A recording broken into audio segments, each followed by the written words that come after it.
Enquanto o chamado Centro Democrático tenta construir um nome para ser a terceira via para as eleições de 2022, a direita também tenta construir uma alternativa a Bolsonaro.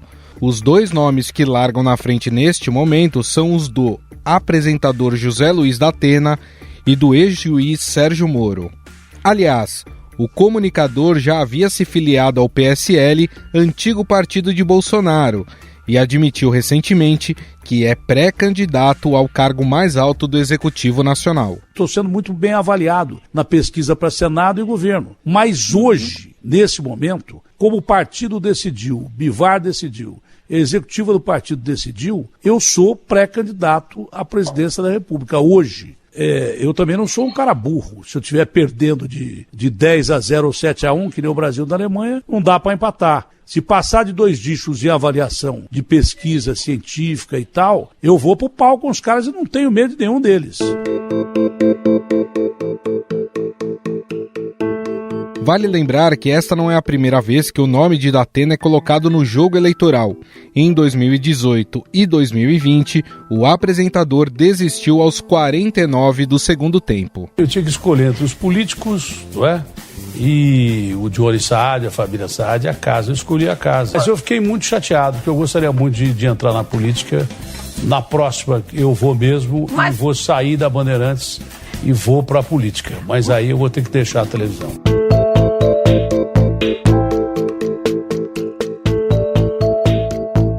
Para se mostrar como uma alternativa a Bolsonaro, Datena tem inclusive dado declarações polêmicas, como a que afirmou que teve uma relação mais próxima com Lula do que com o atual presidente. No entanto, ele próprio admite que estaria mais interessado em um cargo para o Senado da República do que para o Executivo Nacional. E essa preferência do apresentador se justifica pelas pesquisas de opinião que foram divulgadas recentemente. Na última pesquisa feita para o Senado aqui em São Paulo pelo IPESP, entre os dias 28 de junho e 1º de julho, Datena aparece em primeiro com 23% dos votos, quase empatado na margem de erro com Márcio França, que tem 16% das intenções de voto. Já quando se olha o cenário para presidente da República, Datena aparece apenas com 4% das intenções de voto, bem atrás de Lula e Bolsonaro, segundo pesquisa XP e PESP. Quem conversou com o apresentador e nos conta mais sobre as intenções dele nas eleições de 2022 é o repórter do Estadão, Pedro Venceslau. Tudo bem, Pedro? Tudo bem, Gustavo? Tudo certo. Pedro, a pergunta que não quer calar. Agora finalmente o Datena sairá como candidato, já que por 2 vezes ele declinou dessa hipótese? Pois é, o Datena se filiou recentemente ao PSL, que é o antigo partido do Bolsonaro, que depois rompeu com o Bolsonaro, mas ainda é um dos partidos que mais tem dinheiro em caixa e tempo de televisão. Então não é qualquer coisa. O PSL hoje tem a 2ª maior bancada do Congresso Nacional, se eu não me engano, e tem um projeto, né, que é de lançar o José Luiz da Atena à presidência da República. Nesse momento, ainda é prematuro saber se o Datena vai até o fim, porque ele já chegou e bateu na trave 2 vezes. Nesse momento, o interesse principal do PSL é cacifar o partido nas negociações para 2022 e incluir o nome do Datena nas pesquisas de intenção de voto, porque o Datena é um nome muito popular. Mas na própria entrevista para o Estadão, o Datena acaba deixando escapar que o desejo dele, na verdade, é disputar o Senado por São Paulo, e não a presidência da República, porque seria uma eleição mais, digamos, garantida para ele. A eleição presidencial, num cenário de polarização, poderia tragar o José Luiz da Atena, de ter o Lula de um lado e o Bolsonaro do outro. O PSL está atuando muito em parceria nesse momento com o MDB, que também é um dos maiores partidos do Congresso Nacional. Os dois juntos teriam um latifúndio de tempo de televisão no horário eleitoral gratuito e uma capilaridade muito grande. Então, não dá para saber ainda se é mais uma egotrip do Datena, como aconteceu com o Luciano Huck, por exemplo. Os apresentadores gostam de ser tratados como presidenciáveis, gostam de participar do debate nacional, de ser convocado para discutir questões de fundo. Mas na hora H, na maioria das vezes, prevalece o contrato, prevalece aquela questão financeira, né? Porque ele vai ter que abrir mão para entrar numa corrida política sem saber o resultado. Então ainda é muito cedo para saber, mas mexe um pouco, sim, no tabuleiro. Qual seria, por exemplo, uma chapa que poderia dar certo? Se o PSL lança o José Luiz da Atena para senador, o Arthur Duval, Mamãe Falei, para governador, porque o MBL do Mamãe Falei está todo entrando também no PSL, e aí resta saber quem que o partido apoiaria para presidente da República.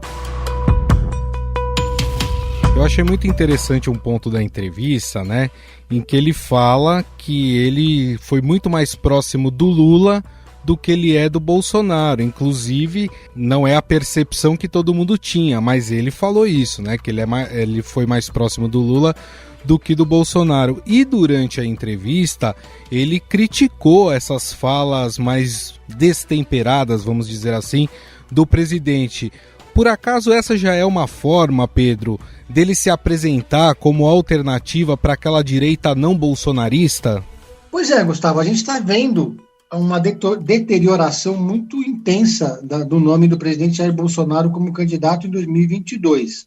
A cada nova pesquisa de intenção de voto, ele desaba mais um pouco. Ele está com uma reprovação recorde, tem a maior rejeição de um presidente da República desde a redemocratização, nesse período, superou o Fernando Collor. Nas pesquisas de intenção de voto, está derretendo e o Lula crescendo, vai se consolidando uma polarização, então, politicamente falando, parece uma fala, digamos, meio estratégica. Acho que ninguém nesse momento que tem um projeto eleitoral, um projeto de poder, está se associando plenamente ao presidente Jair Bolsonaro. Ele vai reduzindo cada vez mais o seu campo de atuação. Agora, tem um aspecto que eu acho complicado, eu até perguntei para ele isso na entrevista, que é a isenção jornalística, né? O programa da Atena na televisão é um programa de denúncia, é um programa que ele briga com o político, ele critica político. E ele estando filiado a um partido, tendo um projeto de poder, como é que a gente vai saber se amanhã ou depois ele criticar o Dória ou se ele criticar o prefeito Ricardo Nunes, se ele não está fazendo isso de olho numa estratégia eleitoral? Eu, pessoalmente, acho bastante complicado um jornalista, no exercício da profissão, ser declaradamente candidato a presidente da República e continuar lá apresentando o seu programa como se não tivesse acontecendo nada, né? Perfeito. Pedro, para a gente fechar, qual que foi a intenção, na verdade, do José Luiz da Atena ao se filiar ao PSL? Você comentou isso na primeira resposta e você até falou na segunda que o MBL em peso está indo para o PSL. O que ele quer? Do partido? Ele quer ser o dono do partido ou não? Ele só quer uma legenda para se instalar? Ele quer uma legenda para se instalar, uma legenda que teoricamente pacificado em torno do nome dele, ele não vai ter que disputar essa vaga de candidato a senador ou a presidente com ninguém. Ele também deixou claro para essa legenda que ele não vai colocar um tostão do bolso dele, ou seja, ele vai, se ele for candidato, vai querer usar sim o dinheiro do fundo eleitoral, o que coloca ele em rota de colisão com o pessoal do MBL, que o pessoal do MBL é radicalmente contra o uso de dinheiro do fundo eleitoral. O próprio Mamãe Falei já disse que não vai usar nenhum tostão. E é um partido que tem uma estrutura para lançá-lo candidato a presidente. O PSL tem prometido, a direção do PSL, que vai fazer uma faxina até as eleições. Por que uma faxina? Porque o PSL ainda é um partido que tem muitos bolsonaristas filiados nele. Você tem lá a Carla Zambelli, você tem o príncipe Orleans de Bragança, Luiz Felipe de Orleans de Bragança, entre outros. Então, a ideia do pessoal que está entrando agora, não do Datena, mas do MBL principalmente, é ou expulsar esses bolsonaristas ou esperar que eles saiam na janela de transferência partidária no começo do ano que vem. Porque essa possibilidade do Bolsonaro voltar para o PSL e ser candidato pela legenda, que chegou a ser ventilada, já está completamente descartada. Então, o PSL é um partido hoje que tem uma boa estrutura. Então, é um partido que dá uma certa segurança para quem quer concorrer em 2022. Perfeito. Bom, este Pedro Venceslau, repórter de política do Estadão. Pedro, queria te agradecer mais uma vez. Muito obrigado, viu? É um prazer. Um abraço a todos.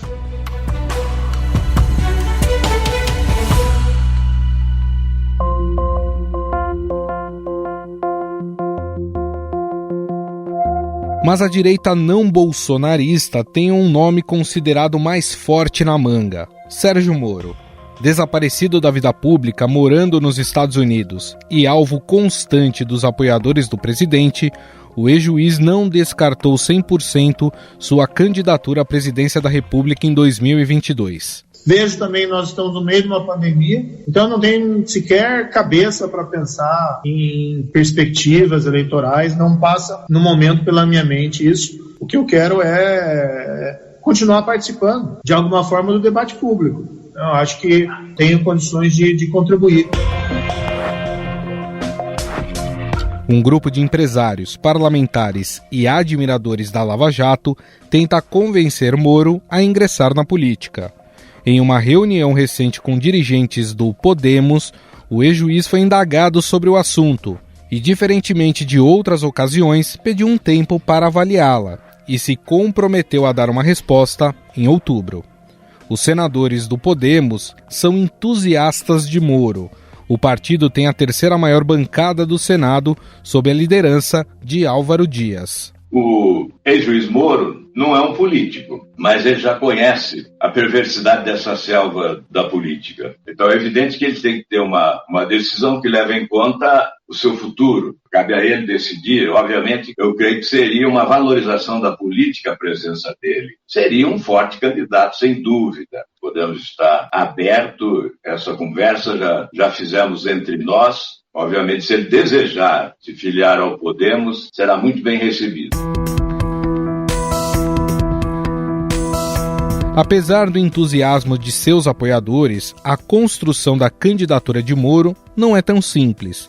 Depois que o Supremo Tribunal Federal anulou as decisões que condenaram o ex-presidente Lula e consideraram o ex-juiz parcial, houve uma perda de capital político e desgaste de imagem. O ex-juiz Sérgio Moro foi declarado suspeito pela segunda turma no Supremo Tribunal Federal e agora também pelo plenário do Supremo Tribunal Federal. Além disso, sua passagem com troca de acusações pelo governo Bolsonaro também contribuiu para enfraquecer seu nome como opção na construção de uma via à direita. Quem estava do meu lado? Esse IN 131 é da Polícia Federal, mas por determinação do Moro. Instrução normativa, ignorou decretos meus e ignorou a lei, para dificultar a posse e pós de arma de fogo para as pessoas de bem. Por isso que naquela reunião secreta o Moro, de forma covarde, ficou calado, tá certo? Traíra. Na última pesquisa XP e PESP, Moro aparece em terceiro lugar nas intenções de voto, com 7%, atrás de Lula e Bolsonaro. Em um eventual segundo turno com Bolsonaro, eles estariam empatados com 32% das intenções de voto. Para analisar essa questão envolvendo o ex-juiz Sérgio Moro, convidamos o repórter especial do Estadão e colunista da Rádio Eldorado, Marcelo de Moraes. Tudo bem, Marcelo? Salve, Gustavo, tudo bem com você? Tudo bem com todo mundo? Tudo bem, tudo certo. Bom, Marcelo, a gente sabe que há neste momento uma busca incansável por um nome de peso para construir aí a chamada terceira via para 2022, que não seja nem Lula e nem Bolsonaro. Por enquanto, né, alguns nomes apresentados aí são mais de centro, centro-esquerda, mas agora a gente vê um movimento também por parte de partidos de centro-direita e empresários que começam a trabalhar alguns nomes, um deles o do ex-juiz Sérgio Moro. Dá pra gente dizer que nesse momento a direita não bolsonarista também quer uma alternativa para o atual presidente? Olha, Gustavo, eu acho que tem um movimento importante que está acontecendo que a gente tem que colocar dentro do contexto dessa discussão, que é o enfraquecimento político do presidente Jair Bolsonaro. Ele tem derretido no prestígio dele, ele está perdendo capital político por conta da crise provocada pela pandemia do coronavírus, por conta das investigações da CPI do Covid, que está trazendo revelações sobre irregularidades nas negociações da compra de vacinas, e a CPI todo dia traz um caso novo, todo dia traz um personagem nebuloso novo, tem inflação, desemprego, algumas coisas básicas como o preço do gás muito alto, o preço dos combustíveis muito alto também. Então esse caldo de cultura enfraqueceu o presidente e fez uma boa parte, uma parte expressiva do eleitorado que o levou ao Planalto em 2018 a desembarcar desse apoio. Então, essa turma que votou em Bolsonaro convicta em 2018, ela está procurando uma alternativa, seja por desilusão e desapontamento com o desempenho do presidente frente do Palácio do Planalto, seja por convencimento de que ele foi um mau candidato, que elegeu um mau presidente. Então, está perdendo esse capital político, e claro que esse eleitor tem, na sua maior parte, um alinhamento com candidatos que têm um pensamento mais conservador, mais centro-direita, mais liberal, que Bolsonaro não consegue mais atender. Então, esse eleitorado está começando um movimento grande, a gente tem visto isso muito nas redes sociais, mas tem um movimento de reunir empresários, políticos, partidos, tentando convencer, por exemplo, o ex-ministro da Justiça, Sérgio Moro, a ser o candidato, a topar se candidatar. Claro que a gente tem um terreno muito grande até 2022, vamos lembrar que a gente está em julho de 2021 e a eleição em outubro de 2022, se tem um espaço para um candidato que não seja nem com o perfil do Lula, nem com os problemas e o desgaste que Lula traz por conta da época que foi presidente, por conta das investigações do Mensalão, do Petrolão, se esse eleitor também não quer votar de novo no presidente Jair Bolsonaro, tem um espaço aí no meio para um candidato aparecer. E esse candidato não apareceu até agora, Gustavo. Acho que isso é importante a gente lembrar, que essa construção da terceira via, ela é muito falada, mas ela não tem ainda transformado isso num candidato. Algumas tentativas aparecem, mas até agora esse nome não se consolidou. Sérgio Moro, com esse apoio que tem recebido desse grupo, dessa turma de empresários, de pessoas que são de sociedade civil, pode ser que comece a ocupar um espaço, porque ele tem um capital ainda político importante do tempo da Lava Jato. Ele traz essa memória, esse recall da Lava Jato. Então, ele tem um patrimônio que pode ser realmente valioso na zona. Só que ele se desgastou muito no processo da anulação das condenações do ex-presidente Lula, ele se desgastou quando ele foi ministro também da Justiça do governo Bolsonaro, então ele perdeu um pouco desse fôlego político. Então você tem um Sérgio Moro que é forte em termos é um personagem importante, mas talvez não seja tão forte assim para conseguir abraçar uma candidatura presidencial de sucesso. E é isso também que faz ele ainda ficar com o pé atrás. Eu conversei com o senador Oriovisto Guimarães, que é do Podemos do Paraná, e é um grande amigo de Sérgio Moro, um defensor da candidatura de Sérgio Moro. Ele fala que ele sente que o Sérgio Moro quer ser candidato, mas também sente que ele ainda não está decidido a isso e talvez não decida isso. Então, tem essa balança, porque é uma situação difícil. Mas tem um espaço político para ser ocupado por alguém. Sérgio Moro esteve no Brasil esses dias, estava aqui, está voltando para os Estados Unidos, está morando em Washington, ele passou aqui no Brasil, teve conversas políticas, sentiu o cenário, como é que está, avaliou o terreno que ele pode ter que pisar, mas ele ainda está avaliando, medindo ali a correlação de força, entendendo esse desgaste de Bolsonaro com uma coisa mais recente, de uns 3, 4 meses para cá. A CPI começou no final de abril e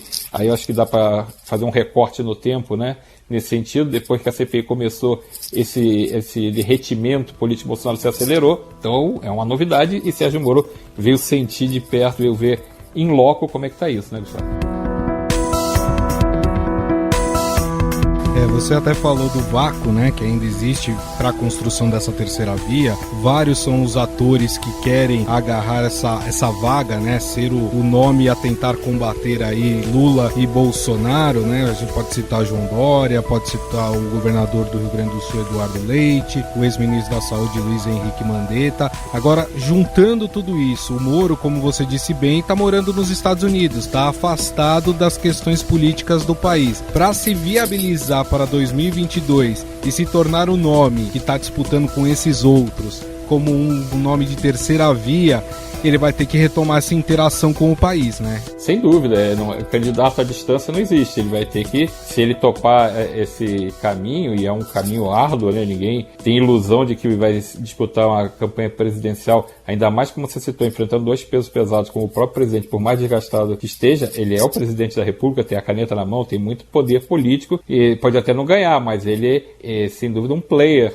importante na disputa pelo poderio político que exerce. E o ex-presidente Luiz Inácio Lula da Silva, que hoje está disparado na frente nas pesquisas, também é muito forte. Então, se você topa entrar numa disputa desse tipo, tem que vir para cá e tem que, aquilo que a gente chama na política, de gastar a sola de sapato. Vai precisar correr muito o país, vai ter que se apresentar, fazer alianças. Não dá para ser candidato de si próprio, precisa juntar um movimento. Ele tem muito forte a favor dele esse discurso de combate à corrupção. É uma bandeira que tem peso no Brasil. A gente tem visto que candidatos que se apresentam nessa linha têm conseguido um apoio popular, mas será que é suficiente? Será que o discurso dele ainda é convincente depois de todo esse tempo pós-Lava Jato? Porque ele vai ter que explicar, se ele for candidato, a passagem dele pelo governo de Jair Bolsonaro. Então, que está cheio de problemas, cheio de coisas que envolvem irregularidade, a própria convívio com o presidente, será que ele sabia alguma coisa, será que não sabia? Então, o próprio processo também, em relação ao julgamento de Lula, ele é muito criticado e muito questionado. Ele foi considerado parcial no julgamento pelo Supremo Tribunal Federal, é uma decisão de peso. Então, será que Sérgio Moro vai ter a vontade e a disposição política para matar no peito todas essas flechadas que vão vir na direção dele? Porque os adversários não estão ali para aliviar, estão ali para justamente expor as dúvidas e as contradições que o ex-ministro tem. Então, ele não é um político profissional, ele pode até fazer política eventualmente, mas ele nunca foi candidato a deputado, nunca disputou eleição nenhuma, nunca exerceu cargo eletivo. Então, ele é um meio outsider nessa história, embora tenha sido ministro e tenha sido um ex-juiz com muito peso na questão da Lava Jato. Acho que é um desafio muito grande. Mas você falou desses nomes, Gustavo, tem mais uma costura, que também é uma costura recente, que é importante a gente ficar de olho também, ficar atento, que é em torno de uma candidatura do presidente do Senado, Rodrigo Pacheco. Essa está sendo construída principalmente pelo presidente nacional do PSD, o ex-ministro Gilberto Kassab. Ele é aquelas coisas, o centro é tão maleável aqui no Brasil que não tem problema para o Gilberto Kassab que Rodrigo Pacheco não seja ainda do partido dele. Rodrigo Pacheco é do DEM, Kassab é do PSD. Então ele já dá mais ou menos como certo que ele convenceria Rodrigo Pacheco a se filiar ao DEM, e aí montaria-se essa candidatura também com perfil de centro-direita, que é o perfil também do Rodrigo Pacheco, que poderia conseguir a convergência desse eleitor que não quer votar no Lula e não quer votar no Bolsonaro. É importante a gente lembrar, Gustavo, que assim, essa candidatura, essa vontade de apoiar um nome que não seja Lula e Bolsonaro tem aparecido nas pesquisas. Tem pelo menos 30% do eleitorado que se manifesta interessado em votar num terceiro nome. Mas hoje, nas pesquisas, Lula tem quase 50% das intenções de voto. Então, não basta ter esse eleitor que quer votar num nome do meio. Aí você poderia até incluir o Ciro Gomes como um candidato que poderia ocupar essa terceira via, embora seja mais de centro-esquerda. Mas você precisa ter um candidato que agregue e que consiga convencer o eleitorado a votar nele. Tem muita gente, como você disse, citou vários nomes, tem muita gente que gostaria de ser candidato. Mas será que o nome pega, né? A gente fala muito nisso. Eleição, às vezes o nome não pega, às vezes o sujeito não decola. Eleição é muito mais complexo do que isso. Eleição depende de muitos fatores. Esse terceiro nome precisa aparecer, mas ele também precisa ser convincente e ter esse respaldo do eleitorado. Hoje, você não tem nada muito claro. Pode ser o governador João Dória, pode ser o governador Eduardo Leite, pode ser Luiz Henrique Mandetta, pode ser Rodrigo Pacheco, pode ser Sérgio Moro, pode ser ninguém. E acabe sendo uma eleição polarizada, como hoje está. Está polarizada com o Ciro Gomes ali tentando se manter competitivo ali com uns 7%, 8% ali no meio do caminho, esperando para mais ou menos como é que vai ficar o cenário para tentar ver se tira uns votos mais no campo do Lula, para ver se ele consegue crescer. Em novembro tem a convenção do PSDB, então esse funil do PSDB, que hoje tem 4 pré-candidatos, que são João Dória, Eduardo Leite, Tasso Gereissati e Arthur Vigílio, vai tirar um. E esse passa a ser, na hora que acabar a convenção, esse entra como pré-candidato na panela de pressão eleitoral. Então, em novembro, a gente tem um calendário obrigatório para acompanhar e a gente vai saber quem é que vai sair dessa peneira tucana.